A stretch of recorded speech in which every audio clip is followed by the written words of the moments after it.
Breaking right now, Jennifer Aniston has joined Gwyneth Paltrow in snubbing Meghan Markle in a brutal blow to the fake Duchess's ambition to create a new Hollywood posse in Montecito. Once hailed as Hollywood royalty and then literal royalty, Meghan Markle seemed destined for global stardom. But today, the spotlight is dimming, and fast. From icy receptions at A-list events to whispers of being blacklisted, the latest blow comes from none other than Jennifer Aniston herself. To replace Oprah Winfrey, who no longer wants much to do with her, and Ellen DeGeneres and Portia de Rossi, who have fled to the UK. Fascinating reporting from Radar Online. I'm going to get analysis from According to Taz on this in just one moment, but first, let me take you through the story. Radar Online reports Meghan Markle is eyeing up her biggest prize to date in her ambitious bid to create a glitzy Avengers-style gang of heavyweight Hollywood A-listers. Jennifer Aniston. The Friends icon is just about to move into her new home just yards from Markle's front door in Montecito, and the Duchess is desperate, I'm sure she is, to bag her as a major gal pal. But because Aniston has, quote, no interest in having the Duchess hitch her desperation-driven wagon to her fame, the pair are set for some very awkward run-ins. An insider told Radar Online, Meghan is absolutely thrilled about this. After leaving royal life behind, she saw Jen's purchase as a cosmic nudge toward a blossoming bond. She really wants Jen as her new BFF, and she is renowned for love-bombing potential new showbiz pals. But it's all really cringy, and Jen has zero interest in being tied to Meghan. Her star power goes way beyond hers, and she just sees her as sad and needy. She'll have zero interest in her little gifts or pathetic attempts to have dinner or call around for lunch. So they are going to have some very awkward moments out and about when they bump into each other, when she starts turning down Meghan's invites, not returning her calls, or answering her door to her. Then another insider added, this is more about Meghan's perspective. Quite awkward this, because they say Meghan adores Jen's iconic roles in Friends and her romantic comedies, while also admiring her as a fierce advocate for important causes. Meghan, there's no one else she'd rather chit-chat with to put the world to rights. But here's the twist. Despite her persistent request for an introduction through mutual acquaintances, Jen has always seemed too busy with that 90-minute commute from Bel Air to Montecito. Now that Jen's soon to be all settled in, there's hope she might finally take that leap and hang out with Meghan. However, the pressure's on Meghan trying to enhance her star power in Hollywood. And if Jen turns this chance down, it might just crush Meghan's spirit. Now, members of SoCal's elite include Billie Eilish, Adam Levine, Katy Perry, Bahati Banus, Tracy James, Brian Robbins, and Oprah Winfrey. And Markle has tried to woo them all, including other big names such as Kerry Washington and Jessica Alba. A source said Meghan's trying to create a new entourage that she thinks will stir the pot in Hollywood. She's trying to find a way to use their power to get herself a VIP pass into Tinseltown to pitch content, but it looks like no one is paying attention. Oh, Tash, I'm cringing for her. Yes, that Jennifer Aniston. Is this the end of Meghan's Hollywood reign? Let's break down exactly what's going on behind the scenes, and why the entertainment world seems to be turning its back on her. She is exactly the same as she was before she met Harry. The only thing that she's got slightly differently is she's got the title now, and it has opened a few more doors for her, but she's still finding a lot of doors slammed in her face. Kerry Washington's the perfect example, actually. There's a photograph of Meghan meeting Kerry Washington when she was an unknown, maybe the first couple of seasons of Suits. And Kerry obviously just posed for a picture, not really knowing who this person was, you know. And then many years later, we saw at the Beyonce concert, Kerry Washington is with Kelly Rowland and Meghan, and they're saying, oh, Meghan was so wonderful, she's so lovely. And recently, Meghan then went to, she was photographed naturally in the corner of Kerry Washington's birthday. So Meghan is trying to get herself in with people. I do believe that she's always done things like that. When Meghan went to the sushi restaurant, do you remember that, Dan? When she went to the sushi restaurant and Cameron Diaz was minding her own business outside with her husband Benji, and apparently Gwyneth Paltrow was in there. And then the next minute, there were all these stories coming out that Meghan's now best friends with Gwyneth Paltrow and Cameron Diaz, and they're all hanging out. And the same thing happened when they went to the Katy Perry concert. the paparazzi magically knew exactly what flight, what bit of tarmac at LAX airport their private jet would be waiting. And you had privacy-loving celebrities like Zoe Saldana, again, Cameron Diaz, I think, was there. And you had all of these people that basically have got around all of the Hollywood sets when they're not on films. They have a private life, and then the paparazzi were waiting for them. What was the new thing that would have caused that? Meghan being there. She thinks that she's going to get famous by association, and she's not. And Jennifer Aniston she's not going to be playing with her in any way, because Jennifer Aniston's best friend is Jason Bateman. Jason Bateman's sister, Justine Bateman, she's the one that has laid into Harry and Meghan for being disaster tourists, and they could win the Olympics at victimhood. These are all people that hang around in the same group. So Jennifer Aniston is definitely going to be, I guess, return to sender when she gets a nice little fake calligraphy written note. Oh, beautifully put. And the thing is, Justine Bateman, I mean, her Substack this week was brutal. The Victim Olympics 2020 to 2024, and she used Meghan's, what do you call it? The crown, on, there it is. She's not playing. She's not playing. And you know what? I just say, you go, girl. I love it.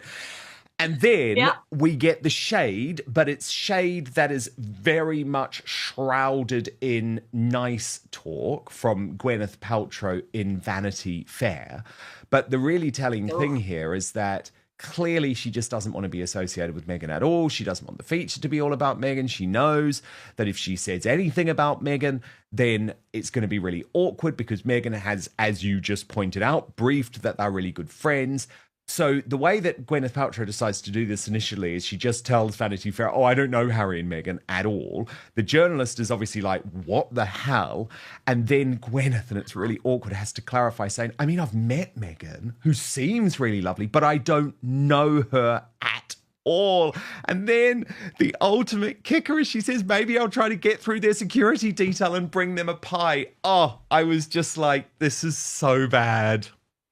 Yes. At a recent high-profile event in Los Angeles, insiders claim Meghan Markle attempted to greet Jennifer Aniston, but was reportedly snubbed in front of multiple witnesses. Sources say Aniston gave a polite smile. But so good at the same time. Oh, brilliant. Absolutely brilliant. It was the classiest, bitchiest thing that I've read in some time. I actually really like Gwyneth Paltrow, and I love the way she came across in this interview, but there is definitely some acid tongue backlash, and she just, what was it she said? She is happy for anybody to attempt at anything that they want to in life, meaning about Meghan trying to become competition for Goop. And I can't remember the exact wording, but it was the fact that she was like, oh, well, she's, anybody can attempt to do whatever they like in this world. And you can just almost hear the kind of the nails a little bit. I thought, it's actually a really good article. It did make me laugh.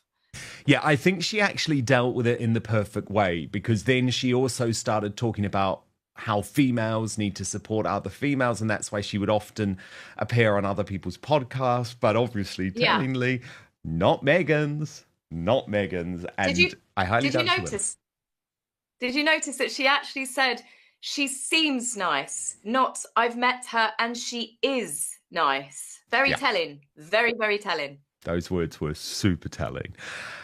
But Tash, you know what it's like if we have any of these conversations, and because you and me happen to have white skin, even though Meghan is half white, has a white father, grew up as Caucasian, put on her CV, her acting CV, that she was Caucasian so that she could get Caucasian parts, admitted that she had never suffered any racism in her entire life until she joined the royal family.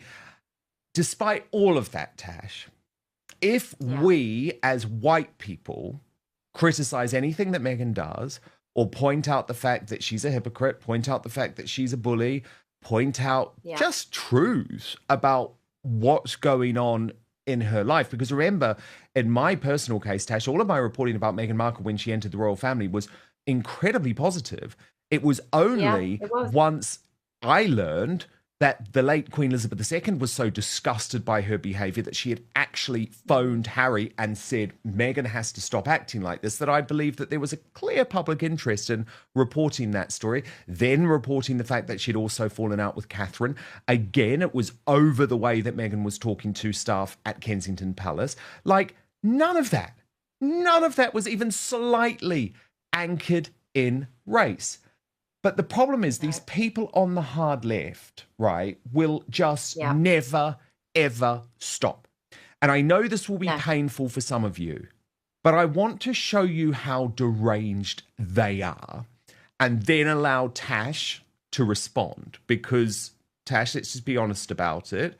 In this interview with Miss Anne Harriman, who is a photographer, social activist and Oscar-nominated filmmaker, with Channel 4's race beta-in-chief in the UK, a guy called Krishnan Guru Murthy, who is a complete hard left propagandist. In that interview, they are making direct and disgusting claims about people like you and me, Tash, saying that we should forget our journalism, forget our commentary, because if we dare say anything, clearly there has to be a race-based motivation. They are the racists. I'd also remind everyone that Meghan Markle has never, ever distanced herself from the Sussex Squad trolls, who are not only the biggest gang of internet dastardly folk in history, but also total racists, anti-white racists, all the time, to Catherine and Camilla and the late Queen and people like me and you. So that's the setup. But Tash, I want you to sit through these disgusting words from Miss Anne Harriman so that you can respond afterwards. And walked away. Now, this isn't just tabloid drama. Jennifer is one of Hollywood's most respected names. If she's distancing herself from Meghan, it's not without reason. But what's driving this coolness?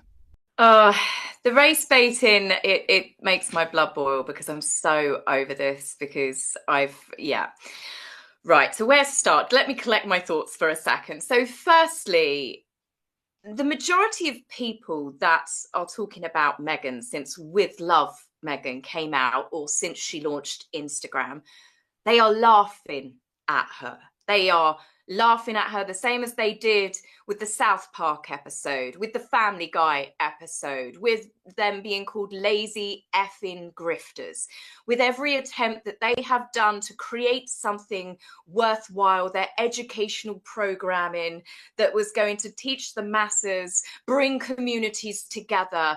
And it's just been a load of waffle. It really has been a mass combination of everything that they touch. They've got the reverse Midas touch. And people call them out for their hypocrisy. They call them out for their lies. That's not hating on someone. Don't be a hypocrite. Stop telling lies.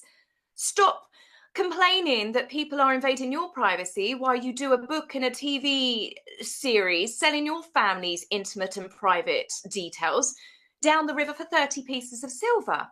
If you don't like people commenting on your Instagram post because you put an Instagram post out there every day, don't put an Instagram post out there every day.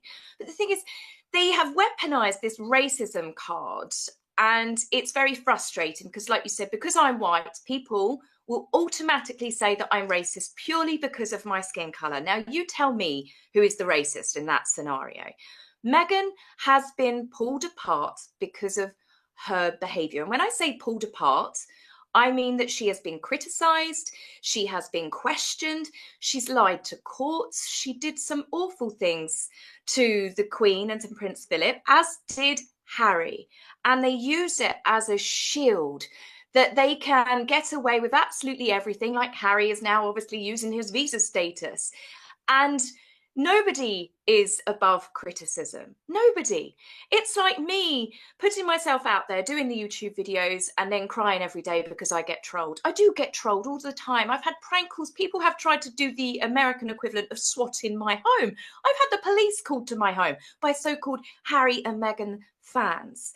It's absolutely horrific, the abuse that you get, but you just ignore it. You just ignore these people. Meghan is not being targeted because of her colour. She is being targeted because of her behaviour. And she's not being targeted when people are just laughing at her. So that's my rant, really. If people are just laughing at her, and it needs to not be something that people can say she's a victim because of that. Meghan makes herself a victim by doing what she does. I mean, I couldn't agree more. I absolutely couldn't agree more. It's frustrating. It's frustrating, isn't it? Well, I mean, it's incredibly frustrating because I think what that man and what Christian Guru Murphy have to reveal is that Meghan actually tried to destroy the British royal family with absolutely provable lies about racism. Now, she is allowed to do that, but to suggest that any pushback that she gets about those despicable lies, by the way, about the most beloved woman in the world, I'm talking about the late Queen Elizabeth II, I'm sorry, you're the one who is going to go down in history for all of the wrong reasons, Ms. Markle. You are the one who will end up having a worse reputation than Wallace Simpson and the Duke of Windsor, who, let's just remember, were Nazi sympathizers. And I think to try and say that journalists like me, commentators like you, who have shone a light on the truth, which is now even being picked up by the left-wing liberal media in America, it's shameful. It is utterly, utterly shameful. But the problem is, history will be the judge. And I do not believe it will be the journalists who expose the truth that go down badly. I believe it will be Meghan's claims. Because this woman, by the end of her time, I think will be viewed as a destructive force. Let's dig deeper. Since stepping back from royal duties, Meghan's attempts to carve out a Hollywood empire have been met with mixed results. Her Netflix deal? One show canceled. The Spotify deal? Axed. Public perception? Plummeting. Critics say Meghan's approach feels overly polished, out of touch, and lacking authenticity, and it's hurting her chances with both the industry and the public.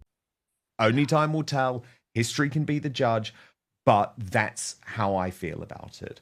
Tash, there was one other thing that really annoyed me this week. Really annoyed me. And I wanted to show it to you to get your response. Rant away, Dan. Let's get it all out. Sorry about this. But it was Harry on stage refusing, Tash, to bring himself to say that he missed anything about the UK. Like his dad, his brother, the royal family, pubs, friends, the British public, nothing, Tash. He just could not bring himself to say it. Watch this. Oh my God. Oh my God. Tash, over to you. He's never going to admit it. He is never, ever going to admit that he misses his family, that he misses his friends, that he misses his old life, that he misses his popularity. He is never going to admit that I really did make a huge mistake when I went on Oprah, when my grandfather, who loved me and was there for me, when my mother had died. And I decided in his final few weeks to try and destroy everything he'd spent his life working alongside with my grandmother. Harry is never going to admit that he has made a terrible choice in destroying his relationships with everyone and everything that he ever knew. That moment where you can see him struggle, it's almost like there was a bit of him that wanted to say perhaps he missed his family.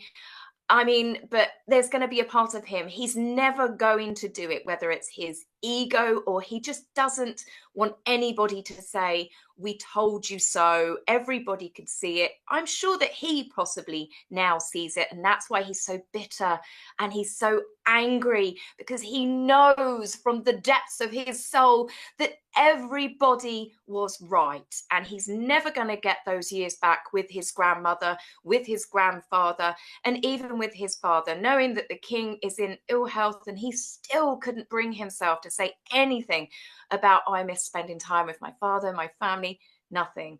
Harry it's a sword that he's going to die on, really, isn't it? It's just unbelievable that he couldn't even bring himself to say anything. He will never admit that he has made the biggest mistake of his life.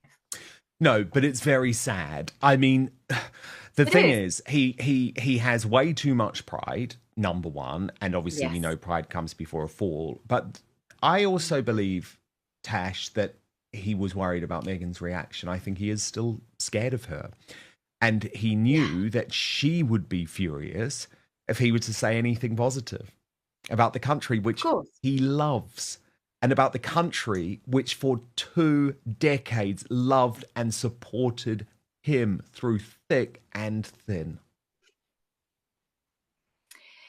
It is really sad because, as I said, it's when I go back and I'm doing a YouTube video where I'm looking back at the old Harry, shall we call him, and it wasn't that long ago, and we're talking 2015 Harry, even 2016 Harry. You still see a little bit of that Harry in 2017. But from the prince that he was to the man that he's become, the wording that he used in his book Spare, it's not anything to be proud of, really. And there are times when I think I feel sorry for him. It's very fleeting because then I'm reminded, obviously, of the hurt that he caused his grandparents and his family. And it's him, he's the one that betrayed his family more. But it's just, the whole thing's still kind of shocking. Like I said earlier, the thing with the frog, it's so crazy to think of Harry, how he was, how much he was liked. He was one of the most popular royals. I think at one point he was polled as being the most popular royal next to the Queen. Yeah, at one point, Tash, he even, and I mean, I always found this extraordinary at the time because I've always known about Harry's flaws and his nastiness. Yeah. But he was more popular than the late Queen Elizabeth II with the British public. Briefly. And now Prince Andrew's more popular than him. Let's be honest, he didn't try and destroy the monarchy and his family, did he? There are some people that actually view Prince Andrew with more of a positive light than they do Harry. Well, now, I do, which is a whole separate conversation, which we'll save for another day. And I know there'll be a whole load of backlash about that, but I do. And I can back it up and I can justify it. Is this the final curtain for Meghan Markle in Hollywood? Or is she planning a massive comeback? Hit that subscribe button and turn on notifications, because we're tracking every twist in this royal drama. And trust me, it's just getting started. Say this. From palace walls to Hollywood halls, Meghan Markle's journey has been nothing short of a roller coaster. But if Jennifer Aniston's reaction is any indication, the ride may be nearing its end. Let us know in the comments. Do you think Hollywood has truly turned its back on Meghan, or is the media overblowing another celebrity feud? Thanks for watching, and I'll see you in the next one.